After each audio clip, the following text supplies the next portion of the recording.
Sudaralun para prajurit Chechnya sekaligus relawan yang membantu Rusia dalam perang di Ukraina kembali turun ke medan perang, bahkan pasukan yang kini diturunkan tak tanggung-tanggung jumlahnya.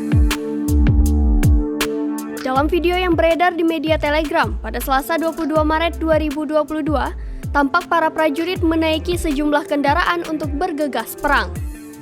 Mereka tak menggunakan kendaraan perang, namun di tubuh mereka sudah disiapi dengan alat perang yang lengkap. Dalam keterangan unggahan disebutkan bahwa mereka rela meninggalkan kehidupan pribadi untuk ikut berperang dan membela tanah air. Mereka juga menganggap perang di Ukraina sebagai tugas negara.